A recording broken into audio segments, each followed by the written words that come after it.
There are places you can find on any map. Cities, rivers, mountains, documented, measured, named. But then there are places that exist only in whispers, hidden between forests and valleys, where the roads bend in ways that shouldn't be possible. Places locals refuse to acknowledge and governments claim have never existed. They call it simply, the village that doesn't exist on any map. And if you ever find it, you will wish you hadn't. The first stories of the village surfaced decades ago, told by travelers who wandered too far from the beaten path. They spoke of crumbling roads that twisted deep into the trees, leading them into silence so heavy it pressed on their lungs. And then they saw it.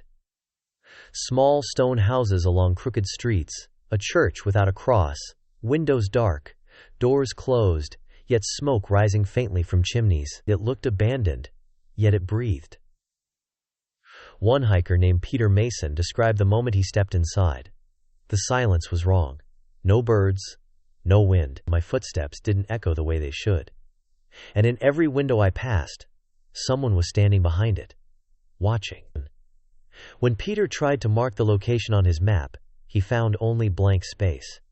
And when he returned the next day, the forest led him in circles. The village was gone. Over the years, more stories appeared. A truck driver who swore he drove through the village at dusk, only to find the same road no longer existed on his return. Teenagers camping in the woods who heard bells tolling at midnight, though no church was anywhere nearby. In the morning they found strange symbols carved into their tent, crude shapes that looked like eyes. And then, the disappearances. Dozens of hikers, hunters, and travelers vanished in the region. The locals whispered that they had entered the village, and the village had kept them. Authorities denied the place existed, but denial does not erase fear. One researcher named Howard Graves searched for the truth after reading of a lost settlement called Ravenshollow. He took maps, cameras, and GPS trackers. He vanished for 3 days. When he returned, he was barefoot, his clothes soaked through as if he had been walking in the rain, though no rain had fallen. He refused to speak of what he saw. All he said before he locked himself away was, "They don't want to be remembered, and they know who tried." Weeks later, Howard's house stood empty. On his desk lay only a hand-drawn map. In the center, where no village should be, he had written one word, "Here," but the coordinates were blank. Legends say the heart of the village is its church, but it is not a church as we know it. There is no cross, no altar to any god we recognize. Instead, inside stands a great stone slab worn smooth as if countless hands had touched it. Travelers who claimed to glimpse it said the slab was covered in spirals and eyes, carvings that seemed to shift when the candlelight flickered. And above it, nailed to the wall, hung a bell. Not in the tower, not for the living, but inside, waiting to be rung. One hiker said he heard the bell toll once, though no hand touched it. The sound vibrated in his bones. He fled before the second toll. They say if you hear the bell 3 times, you never leave.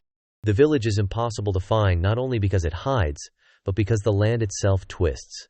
Roads vanish, signs disappear, compasses spin. The driver reported following a dirt road into the forest until the air grew thick and the trees bent unnaturally. Then he saw them. Houses, a streetlight buzzing faintly, children playing in the dirt. But when his headlights cut across their faces, they were pale and featureless, like masks made of wax. And in perfect unison, they all turned their heads toward him. He reversed in terror. When he returned with police, the road no longer existed. Some say the village does not merely kill, it erases.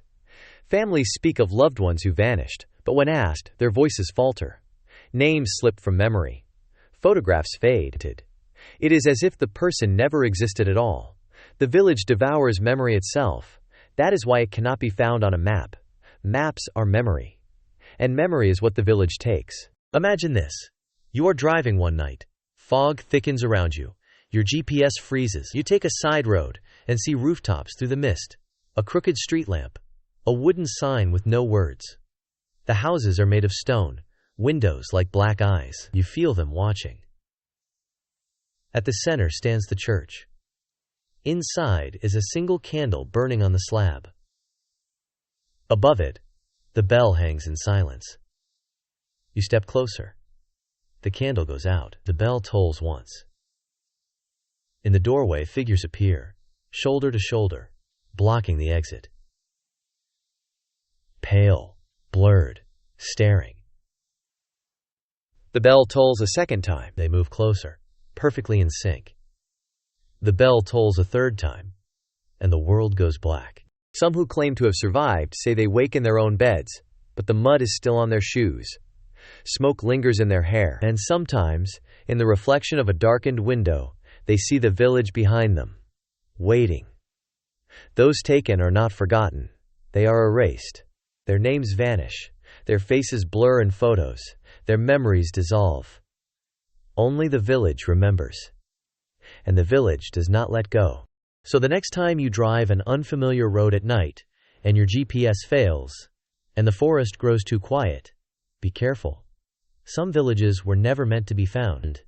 And if you step into one that does not exist on any map, it may make sure you don't exist either. If this story left you shivering in the dark, don't forget to subscribe and leave a like, because there are more forgotten places waiting in silence that the maps will never show you.